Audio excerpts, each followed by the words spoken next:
So now let's move on to the wall setting under perspective. So when you've drawn in a wall or you've traced a wall, don't even waste your time trying to do it with paving because it's just not going to work.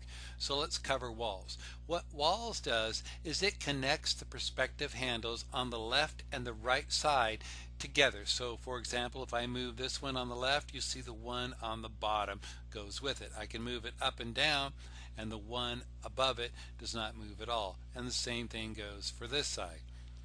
So it connects the left and right instead of the top and bottom, which is what paving does. So if I want to change the perspective of this wall stone on the wall, all I have to do is click and drag that to the top of the wall.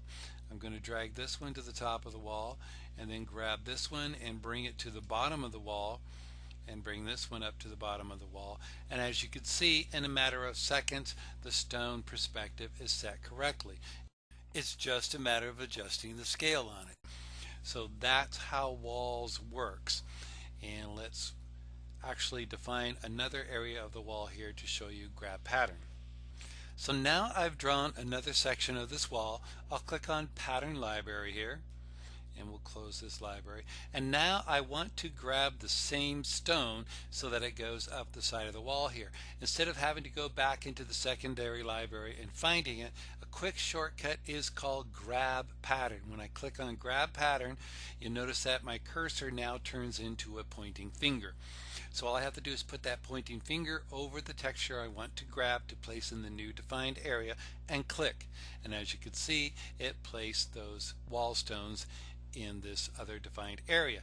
Then I would need to adjust the perspective, so I click on walls and again bring the perspective handle down to the top and bring this one up from the bottom, and as you can see, the perspective is set. Then all you need to do is adjust the scale again.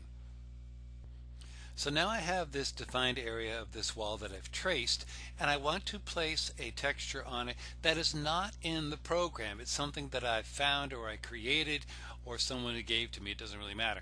How you could bring it into the program without adding it to a library is click on From File. From File will let you navigate to anywhere on your hard drive where you can find the texture, then just double click it and it places it on that defined area.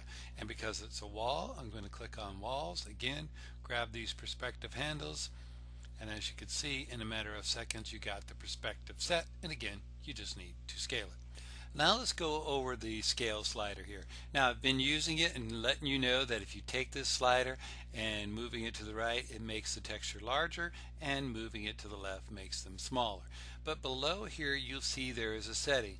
Right now it's set at 0.46. So if I start scaling this and I'm moving it around, I said, you know what, that 0.46 actually was a good scale. I'm going to go exactly back to that. All you have to do is type in here 46 and then click apply, and it goes back to that scale. So this number does help you get back to a certain scale if you find you like it and you want to get back to it. When you're done placing your texture on a defined area, you can exit the pattern library tool by clicking OK or cancel, or you can hit the red X in the upper right hand corner. They all do the same thing. And by clicking cancel, it will not take the texture off of the defined area. Now you notice under products and patterns, I have spray textures and patterns selected here.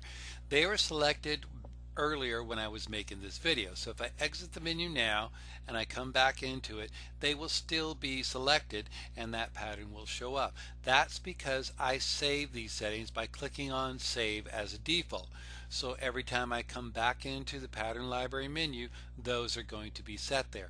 If I want to reset them to all, I could click on Reset, and as you can see, they both turned back to all. So when I come back into the menu again, it'll all be set to all. If you notice in the pattern library menu here, you've got manufacturer and color, product and pattern. That is related to the defined area that you have selected, because I have a basket weave brick on the driveway here. It's telling me that the manufacturer's brick form, the color's red, it's a stamped overlay, and it's basket weave brick. If you want to place that information on the screen, the command here called stamp it will place that text on the screen. Once I click stamp it, you see that the text appeared here. So now I'm going to exit the menu. I can move this text anywhere on the screen by clicking and dragging it. If you want to edit the text for whatever reason, you can right click on it. You can edit what's written there, and you can edit the font size and color like all other Windows programs under text properties here. So those can be edited.